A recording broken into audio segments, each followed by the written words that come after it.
రెండొంచుల ఖడ్గం అనే ఈ కార్యక్రమాన్ని వీక్షిస్తున్న ప్రియులైన దేవుని పిల్లలకు క్రీస్తునందు శుభములు తెలియజేస్తున్నాను. ఈరోజు మీతో చెప్పబోయే అంశం జ్ఞానం అంటే ఏమిటి. ప్రార్థన చేద్దాం. తండ్రి, మీ పిల్లలకు మీ జ్ఞానాన్ని చెప్పాలని ఆలోచిస్తుండగా సహాయం చేయండి.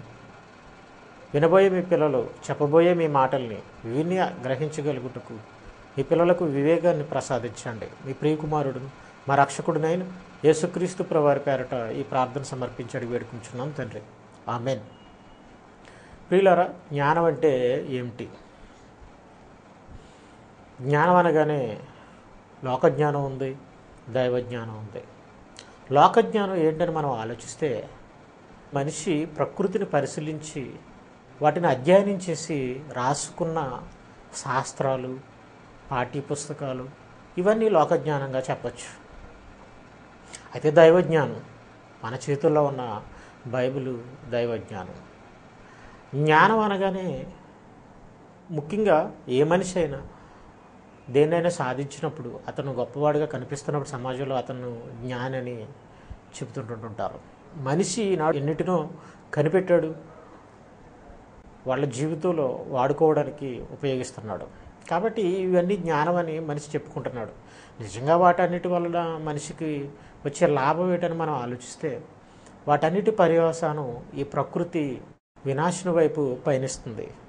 ఈ ప్రకృతిలో ఉన్న సమతుల్యత లోపిస్తుంది. అందుకనే కరెంటు ఎక్కువగా వాడకండి అని చెబుతూ ఏసీలు, ఫ్రిడ్జ్లు ఇలా వాడాలి, కరెంట్ని కన్జంప్షన్ చేసుకోవచ్చు ఇలా అని వాళ్ళు రకరకాలుగా చెబుతున్నారు. కారణం మనిషి కనిపెట్టిన వస్తువుల వలన. మీరు దేన్ని తీసుకున్నా కేవలం మనిషికి తాత్కాలిక సుఖమే, కానీ దానివలన ప్రకృతి దెబ్బతింటుంది. ప్రకృతి దెబ్బతినడం వలన అదే ప్రకృతిలో ఉన్న మనిషి ఆయు ప్రమాణం పడిపోతుంది. కాబట్టి మనిషి సాధించింది జ్ఞానం అని చెప్పడం వెర్రితనమే. అందుకనే బైబిల్లో దేవుడు లోకజ్ఞానమును వెర్రితనముగా చేసి ఉన్నాడు అని అన్నాడు. అంటే లోక జ్ఞానం అని చెప్పుకుంటున్న దాని వలన మనిషికి వచ్చే ప్రయోజనం లేకపోగా మనిషి దాని వలన నష్టాన్ని అనుభవిస్తున్నాడు. మనిషికి అవి హానికరంగా పరిణమించాయి. కాబట్టి నిజంగా లోకజ్ఞానం వేరితనమేనండి. కాబట్టి దైవజ్ఞానాన్ని గురించి మనం ఆలోచిద్దాం. ఆలోచించే ముందు ప్రపంచం కొంతమందిని జ్ఞానులంది. నిజంగా ఎంత వెర్రి వాళ్ళు అంటే, వాళ్ళు ప్రపంచంలో జ్ఞానులు అన్న వాళ్ళు ఒక ఆయన సోక్రటీస్. ఇతను క్రీస్తు పూర్వం 469, 399 మధ్యకాలంలో జీవించాడు.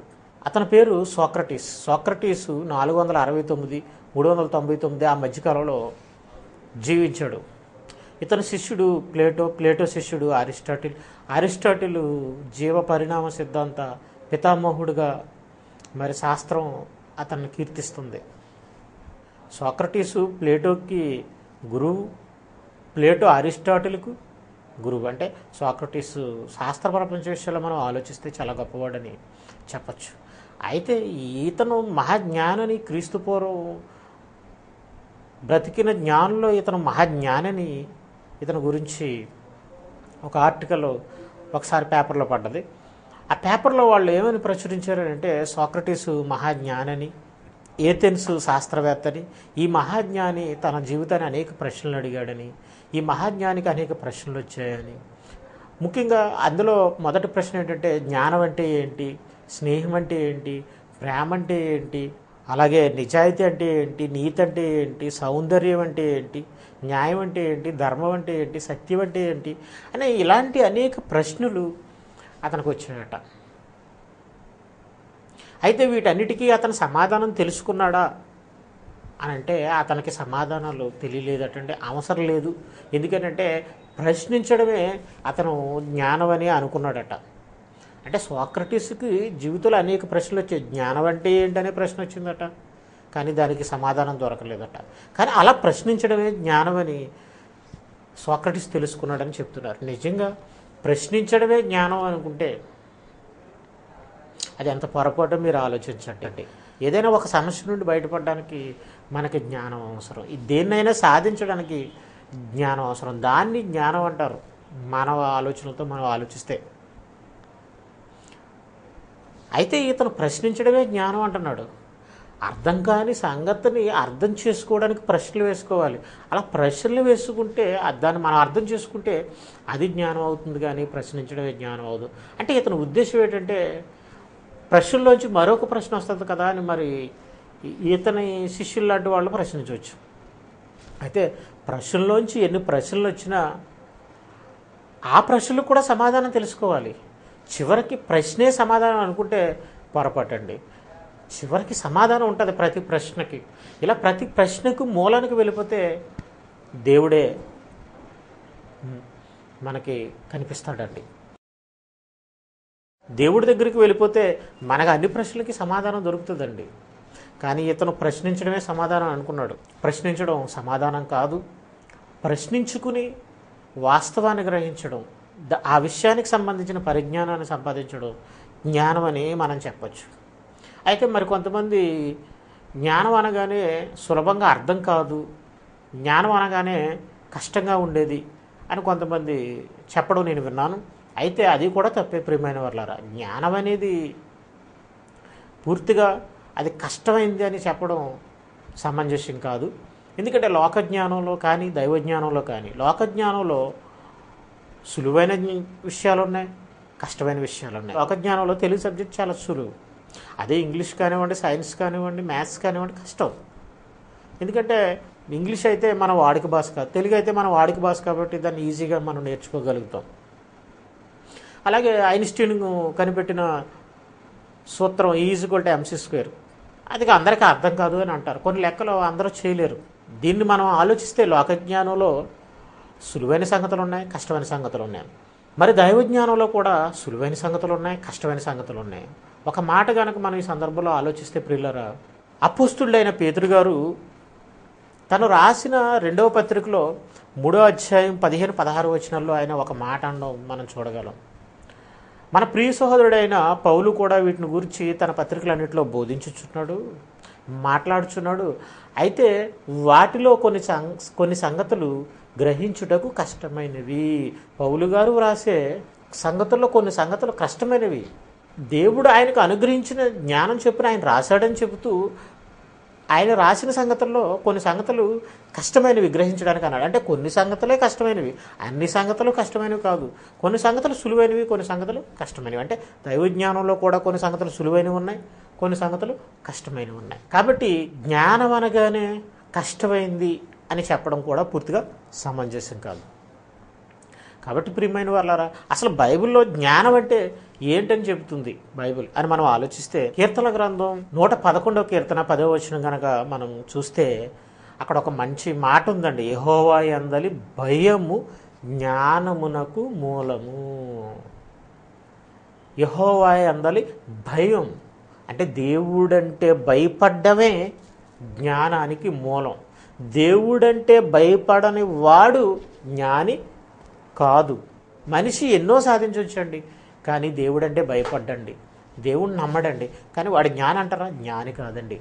వాడు సాధించిన దానివల్ల వాడికి వచ్చే ప్రయోజనం ఏంటంటే కేవలం ఈ జీవితకాలంలో 60-70 సంవత్సరాల జీవితకాలంలో ఏదో సుఖపడగలడు. కానీ మరి చావు తర్వాత తను ఉండబోయే ఆత్మగా ఉండబోయే ఆత్మనే తాను మరి ఎక్కడికి వెళ్ళిపోవాల్సి వస్తుందో మీరు ఆలోచించండి. మరి నరకానికి వెళ్ళిపోయాడు దేవుడంటే భయపడకుండా. మరి వాడి జ్ఞానం అంటారా? వాడి భవిష్యత్తు అంతా అంధకారం.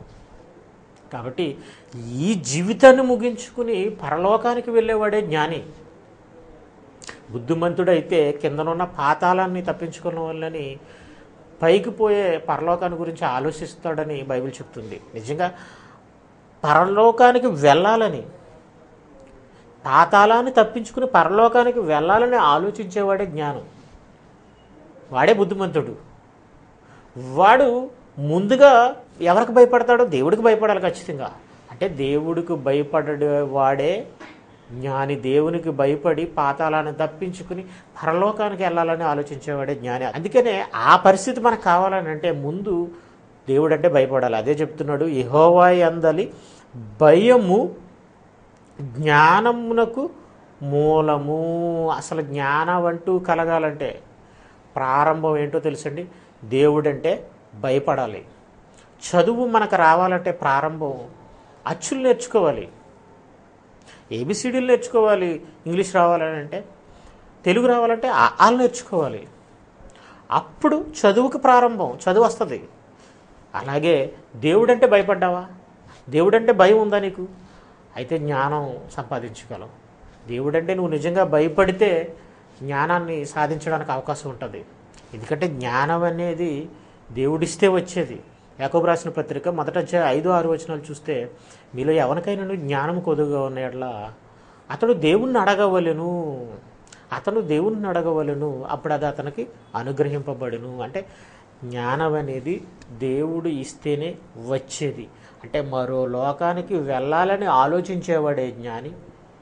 ఆ మరో లోకానికి వెళ్ళడానికి అవసరమైన జ్ఞానాన్ని ఇవ్వాలనంటే ఆ జ్ఞానాన్ని ప్రసాదించేది దేవుడే. ఆ దేవుడు ప్రసాదించాలంటే ముందుగా మనకేముండాలంటే దేవుడు అంటే భయం ఉండాలి. ఇంకా మనం ఆలోచిస్తే సామెతల గ్రంథం 9వ అధ్యాయం 10వ వచనం, ప్రియులారా, యెహోవా యందలి భయభక్తులు కలిగి ఉండుటే జ్ఞానమునకు మూలము. యెహోవా యందలి భయభక్తులు కలిగి ఉండుటే జ్ఞానమునకు మూలం. అక్కడేమో భయము జ్ఞానానికి మూలం అన్నాడు, ఇక్కడ ఇంకొంచెం మాట యాడ్ చేయబడింది. అందుకనే బైబిల్ ఒక మాట చెప్పిందండి, యెహోవాకు కొంత ఇచ్చట కొంత అచ్చట మీకు వచ్చును. ఒక విషయాన్ని గురించి మనం పూర్తి అవగాహన కలిగి ఉండాలని అంటే ఆయా చోట్ల ఆయా సందర్భాల గురించి వ్రాయబడిన వచనాలను మనం ఒక దగ్గరికి తీసుకుని వచ్చి ఆలోచించాలి. అప్పుడే మనకి బైబిల్లోని వాస్తవం అర్థమవుతుంది. ఇలా మనం ఆలోచిస్తే యెహోవా యందు భయభక్తులు అంటే దేవుడంటే భయం ఉండాలి. భయం ఉన్నవాడు ఏం చేస్తాడు? దేవుడు ఏం చెబితే అది చేస్తాడు. అదే భక్తి. కలిగి ఉండుటే జ్ఞానానికి మూలము. మీరు ఆలోచించండి ప్రియులారా, దేవుడంటే భయం ఉండడం కష్టం అంటారా? కష్టం కాదండి. మనకు సరైన ఆలోచన లేక, సరైన బుద్ధి లేక, చెప్పేవారు లేక, మన ఆలోచన విధానం సరిగా లేక మనం జ్ఞానాన్ని గ్రహించలేకపోతున్నామే. కానీ అది మనకి కష్టమైపోతుందే. కానీ పెద్ద పనేనండి, మన సంకల్పం ముందు అది చిన్నదైపోద్ది మనం కష్టపడి చేస్తే. అలాగే జ్ఞానం మనం సాధించాలంటే ప్రారంభంలో మనకు దేవుడంటే భయం ఉందా? మనం జ్ఞానాన్ని సాధించగలం. మరి దేవుడంటే భయం ఎలా ఉండాలో తెలుసా ప్రియమైన వాళ్ళారా? యెషయా గ్రంథం 66వ అధ్యాయం మీరు కనుక చూస్తే 2వ వచనంలో, ఎవడు నా మాట విని వణుకుచుండునో వారినే నేను లక్ష్యం ఉంచుచున్నాను అన్నాడు. అంటే దేవుడు అంటే భయం ఎలా ఉండాలో తెలుసండి. ఈ బైబిల్ మాటలు వినేటప్పటికీ వణుకు ప్రారంభం అవ్వాలి. అయ్యో నేను అలా ఉన్నానా లేనని. అలాంటి భయం ఉండేవాడికే ఈ బైబిల్ జ్ఞానం అనేది అబ్బుతుంది. లేకపోతే బైబిల్ జ్ఞానం అర్థం కాదు. దేవుడు ఇంకా ఈ జ్ఞానాని కోసం దేవుడు ఎన్నో రాయించాడండి.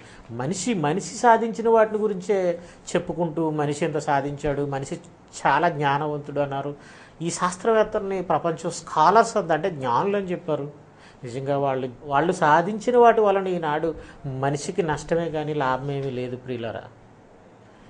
శరీరానికి వాళ్ళు సాధించిన ఈ వస్తువుల వలన శరీరానికి శ్రమ తగ్గింది, కానీ మరలా ప్రత్యేకించి నడవడం ప్రారంభిస్తున్నారు ఈనాడు. ఒకప్పుడు బట్టలు ఉతకాలంటే చేతులతో ఉతికేవారు, కానీ ఇప్పుడు మిషన్ వచ్చేసింది, వాషింగ్ మిషన్ వచ్చేసింది. ఎక్కడికైనా వెళ్ళాలంటే నడిచి వెళ్ళేవారు, తర్వాత సైకిల్ వచ్చింది, తర్వాత ఇప్పుడు బండి వచ్చేసింది. అంటే మనిషి సాధించిన వలన మనిషి కష్టపడడం మానేశాడు.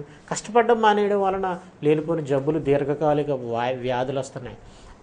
షుగర్ వస్తుంది, బీపీ వస్తుంది. ఇప్పుడు డాక్టర్ గారి దగ్గరికి వెళ్తే ఆయన ఏమంటాడు? మీరు ఒక అరగంట సేపు నడవండి అంటాడు. చూసారా? అంటే మనమేమో కష్టపడి డబ్బులు సంపాదించుకుని వస్తువులు కొనుక్కుని మనం కష్టపడకుండా తర్వాత మళ్ళీ ప్రత్యేకించి నడవడం ప్రారంభిస్తున్నాం. సరే, ఏం చేస్తున్నామో మనం ఎలా అయిపోయాం? అంటే వీళ్ళు సాధించిన వాటి వల్ల మనిషిని సోమరులు చేసేసారండి. ప్రపంచాన్ని అస్తవ్యస్తం చేశారు. ముఖ్యంగా ఈ ప్రకృతి అనేది పాడైపోయింది. కాబట్టి వీళ్ళు సాధించిన కరెంట్ని వీళ్ళే ఒక గంట ఆపి సేవ్ ఎర్త్ అవర్ అని ఇచ్చి ఒక గంట కరెంట్ ఆపమంటున్నారు. మరి ఎందుకు? మరి కరెంటు మనం రోజు వాడేసి ఒక గంట ఆపేస్తే మరి ప్రకృతి కాపాడబడుతుందా? ఈ పొల్యూషన్ కవర్లు కనిపెట్టారండి. మట్టిలో కలిసిపోవడానికి చాలా టైం పడుతుంది కాబట్టి కవర్లు వాడకూడదు నిషేధిస్తున్నారు. ఎలాగే ఉందండి ఇప్పుడు అదంతా. ఒకప్పుడు సేంద్రియ ఎరువులు పొలాలకు వాడేవారు, ఈ తర్వాత రసాయనిక ఎరువుల్ని వీళ్ళు కనిపెట్టారు. ఇప్పుడు రసాయనిక ఎరువులు వద్దు, సేంద్రియ ఎరువులే వాడమంటున్నారు. కానీ మన వాళ్ళు మానలేకపోతున్నారు. అలా మానకపోతే నేలంతా చౌడు నేలగా మారిపోద్దని మరి వాళ్ళే అంటున్నారు. అంటే చూసారా, వాళ్ళు చేయడం వలన ఎంత ముప్పు వచ్చిందంటే ఈనాడు వాటికి మనిషి అలవాటు పడిపోయి వాటి నుంచి బయటికి రాలేకపోతున్నాడు. ఘోరంగా ఉందండి. అందుకనే దేవుడు ఏమంటున్నాడో మీరు ఒకసారి చూడండి. యోబు గ్రంథం మొదటి నుంచి మనం ఆలోచిస్తే, ఈ వెండికి గనుగలదు, పూటము వేయు సువర్ణమునకు స్థలము గలదు, ఇనుమును మంటిలో నుండి తీయుదురు, మట్టిలోంచి ఇనుములు తీస్తారు మనిషి రాళ్ళు కరిగించి రాగి తీస్తాడు మనిషి చీకటికి అంతం కలుగ చేస్తాడు కరెంటు కనిపెట్టి. అలా చెబుతూ ఏమంటున్నాడు, మరలా పర్వతములను వాటి కుదుళ్ళ సహితముగా బోర్లాద్రోయుదురు, తవ్వేస్తారు వాటిని, బండల్లో వారు బాటలు కొట్టుదురు. అరకు వైపు మీరు వెళ్ళారు అనుకోండి, ఒక గుహల్లోంచి ట్రైన్ వెళ్తుంది, వారి కన్నులు అమూల్యమైన ప్రతి వస్తువును చూచిన అంతరిక్షంలో ఉన్న గెలాక్సీలను మనిషి చూపిస్తున్నాడు ఈనాడు. నీళ్లు ఒడిగిలిపోకుండా వారు జలధారలకు గట్టు కట్టుదురు, అనగా ఆనకట్లు కట్టడం, మరుగైన వస్తువును వారు వెలుగులోనికి తప్పించుదురు. అయితే జ్ఞానం ఎక్కడ దొరుకును అంటే ఇంత సాధించడం మనిషి ఇవన్నీ చేస్తున్నాడు. మట్టిలో నుండి ఇనుమును తీస్తాడు, రాళ్లను కరిగించి రాగిని తీస్తాడు, చీకటికి అంతం కలుగ చేస్తాడు. ఇన్ని సాధించినా అయితే జ్ఞానం ఎక్కడ దొరుకుతుంది అంటే ఇవన్నీ సాధించడం జ్ఞానం కాదు ప్రియులరా. ఎవరైతే నిన్ను సృష్టించారో ఆ సృష్టికర్తను తెలుసుకోవడమే జ్ఞానం.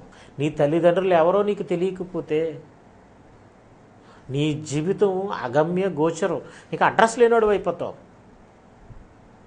అలాగే మనం సృష్టించిన సృష్టికర్తని కాదని మనిషి ఎన్నిటినో సాధించి నేను జ్ఞానాన్ని చెప్పుకుంటే ఏంటండి ప్రయోజనం? తర్వాత ఏదేమైనా ఎంత సాధించినా, ఎన్ని సంపాదించినా మనిషి వాటిని అన్నింటినీ విడిచిపెట్టి వెళ్ళిపోవాలి కదండి. వెళ్ళిపోయేవాడు ఇక్కడ ఎన్నో సాధించుకుని వెళ్ళిపోతే వాడిని ఏమంటారు చెప్పండి? పిచ్చోడు కాక. వాడు తెలివైనోడా? లేదండి. మతిమరుపుడు ఎవడైనా ఏదైనా ఒక వస్తువు తెచ్చుకుని అక్కడ పెట్టుకుని మళ్ళీ మర్చిపోయి వెళ్ళిపోయాడు, వారు ఏట్రా మతిమరుపుడు అలా మర్చిపోతున్నావు ఏట్రా అంటారు.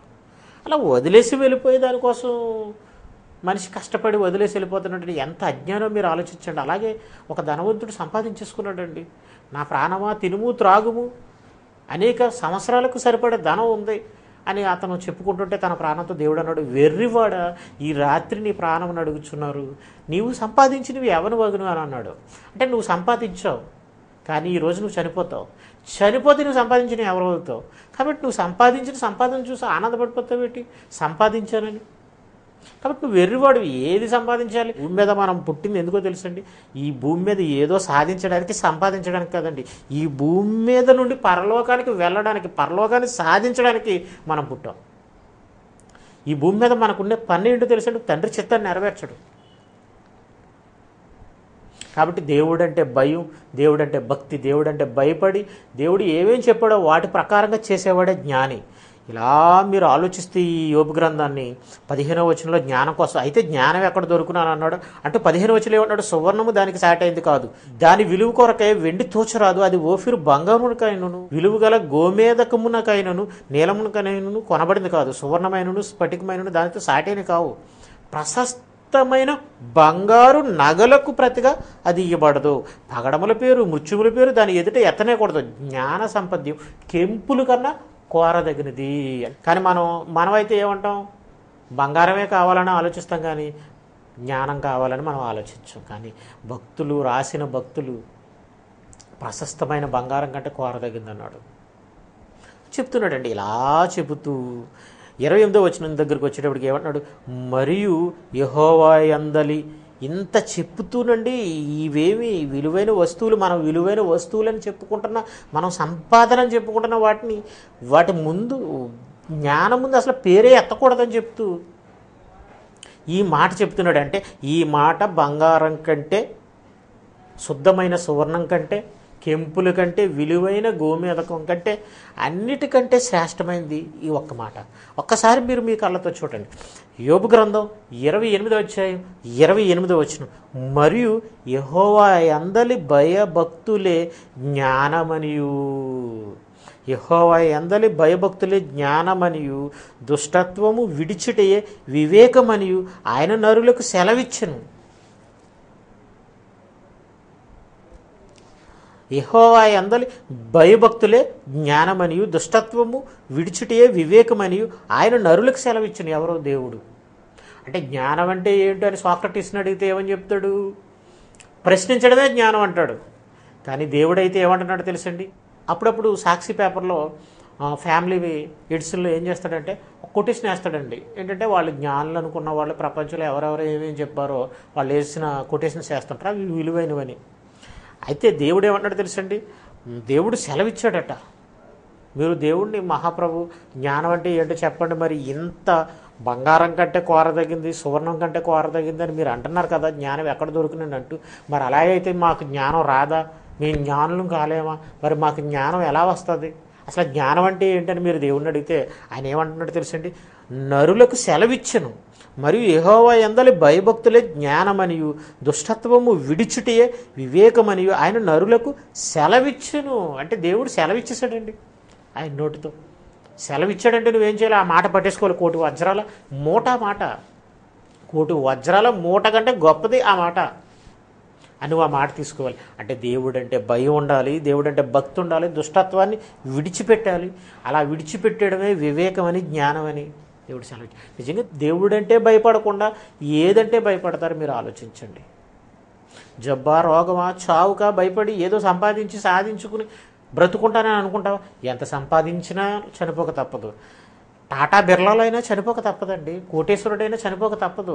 అంబానీల నాన్న కూడా చనిపోయాడు, టాటా బిర్లాలో అయినా చనిపోవాలి, ఎవరైనా చనిపోతారు. కాబట్టి చనిపోయే మనం ఎక్కడికి వెళ్ళిపోతున్నాం, మనం ఎవరు, మనం చెప్పే దేవుడు మనల్ని చేశాడని, ఆయన ఎందుకు చేశాడు ఇవన్నీ తెలుసుకోకుండా, ఆయన అంటే నమ్మకుండా మరి చనిపోవడం అది జ్ఞానం ఎలా అవుతుందండి? కాబట్టి దేవుని నమ్మనేవాడు అజ్ఞాని, దేవుని నమ్మేవాడు జ్ఞాని. అదే జ్ఞానానికి మూలం. అలా మీరు దేవుడంటే భయం వణుకుతో మీరు ఉంటే, భయభక్తులు కలిగి ఉంటే, భక్తి కలిగి ఉంటే, ఆయన చెప్పినట్టు మీరు ఆలోచిస్తే దుష్టత్వాన్ని విడిచిపెట్టి మీరు జ్ఞాని, మీకు జ్ఞానం వస్తుంది. బైబిల్ జ్ఞానం అర్థం అవుతుంది, లేకపోతే బైబిల్ జ్ఞానం అర్థం కాదండి. ఒక మాట మనం ఆలోచిద్దాం. 119వ కీర్తన 18వ వచనం, నేను నీ ధర్మశాస్త్రమునందు ఆశ్చర్యమైన సంగతులను చూచినట్లు నా కన్నులు తెరువుము. ఇంతకీ రాసిన ఆయనే, కీర్తన రాసిన ఆయన, ఈ కీర్తన రాసిన ఆయన, 119వ కీర్తన రాసిన ఆయన ఏమంటున్నాడు, నీ ధర్మశాస్త్రమునందు ఆశ్చర్యమైన సంగతులు చూచినట్లు నా కన్నులు తెరువుము. అంటే బైబిల్లోని ఆశ్చర్యమైన సంగతులు మీకు అర్థం కావాలంటే ఆయన మన కన్నులు తెరవాలి. ఈ గ్రంథం అర్థం కావడానికి ఆయన మన కన్నులు తెరవాలంటే, ఈ జ్ఞానం మన మధ్యలో ప్రకాశించాలంటే, మనకు అర్థం కావాలంటే మనం దేవుడంటే భయపడాలి. దేవుడంటే భయపడి ఆయన భయభక్తులు కలిగి ఆయన చెప్పినట్టుగా నడుచుకోవాలని విని వణికి ఆయన మాటకు విలువిచ్చేవాడు ఎవడుంటే వాడికి ఈ జ్ఞానం అర్థం అవుతుంది. వాడు జ్ఞానాన్ని అర్థం చేసుకోగలడు, ఈ మాటల్ని దాని ప్రకారంగా జీవించగలడు, వాడు పరలోకానికి వెళ్ళగలడు. అలా ఆలోచించకపోతే వాడు వెళ్ళడు. కాబట్టి జ్ఞానం అంటే దేవుడు అంటే భయపడ్డవేనండి. యాకోబు రాసిన పత్రిక ఈ మాట కూడా మనం చూసి ముందుకు వెళ్దాం. 1వ అధ్యాయం 16-17 వచనాలు. నా ప్రియ సోదరులారా, మోసపోకుండా, ప్రశ్నించడమే జ్ఞానం అని శాస్త్రవేత్తలు ఎన్నో పాఠాలను తయారు చేశారు. అయితే ఏమంటున్నాడు చూడండి, శ్రేష్టమైన ప్రతి ఈవియు, సంపూర్ణమైన ప్రతి వరము పరసంబంధమైనదే, పరలోకా నుండి వచ్చిందే మనకు శ్రేష్టమైనది, జ్యోతిర్మయుడగు తండ్రి వద్ద నుండి వచ్చును. అలా పరలోకం నుండి వచ్చిందే మన చేతుల్లో ఉన్న బైబిల్. ఈ బైబిల్ మనకెందుకు అనుకుంటున్నారా? ఈ బైబిల్ లేకపోతే మనం ఎవరమో మనకు తెలియదు, మన అడ్రస్ ఏంటో మనకు తెలియదు, మన జీవితం ఏంటో తెలియదు, మనకి ఈ జీవితం ఎందుకో తెలియదు, ఈ జీవితం ఎందుకు మళ్ళీ ముగిసిపోతుందో, ముగిసిపోయిన తర్వాత ఏమైపోతామో ఇలాంటివి ఏమీ తెలియదు. ఇలాంటివన్నీ తెలిపేదే ఈ జ్ఞానం. ఇలాంటివన్నీ మనకు తెలియాలంటే దేవుడు అంటే భయపడాలి. దేవుడిని నమ్మకపోతే మన జీవితానికి అడ్రస్ లేదండి. ఒకసారి చూద్దాం ప్రియులారా, సామెతల గ్రంథం.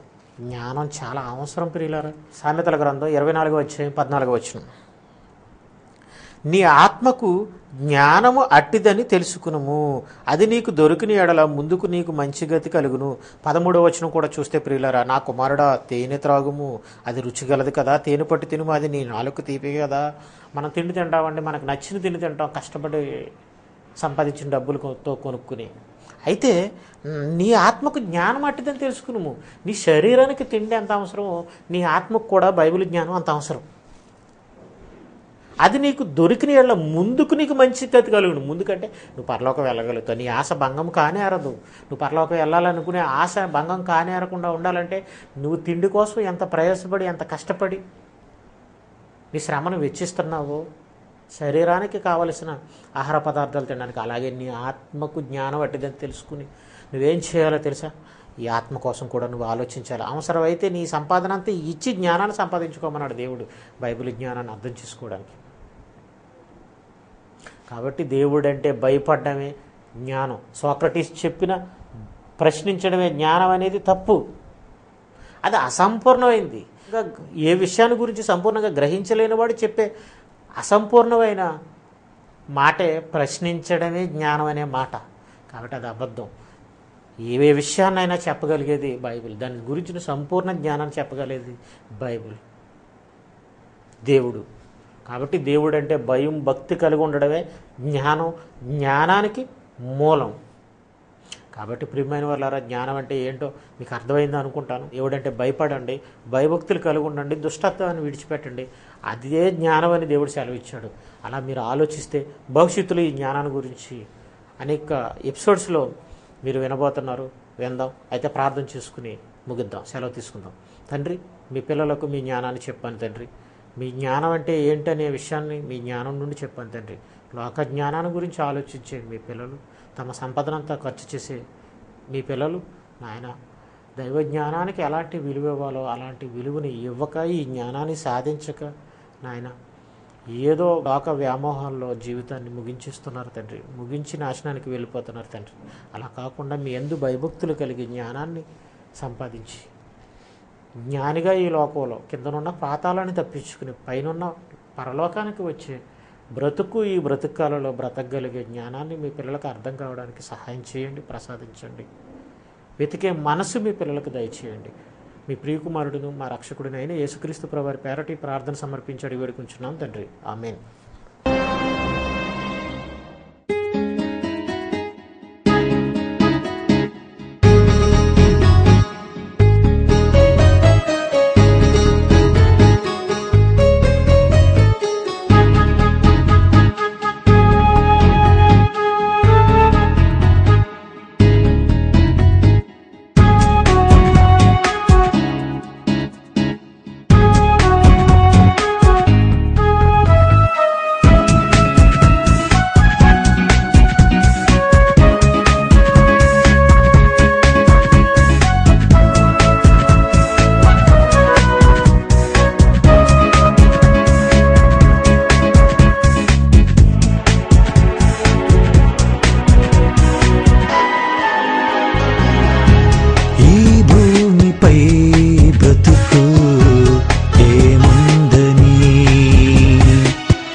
Technology Kakinada. Principal O Abraham MBTH. Address Kakinada Sarpavaram చేపల మార్కెట్ వద్ద శక్తిబల్జిపేట. సెల్ 9948011871. ఉచితముగా బైబిల్ ని పాఠ్యాంశాలుగా బోధించబడును. సమయం ప్రతి ఆదివారం 5 గంటల నుండి 7:30 వరకు. బైబిల్ పై మీ ప్రశ్నలకు మా సమాధానము అను కార్యక్రమం ప్రతి గురువారం 6 గంటల నుండి 8 గంటల వరకు.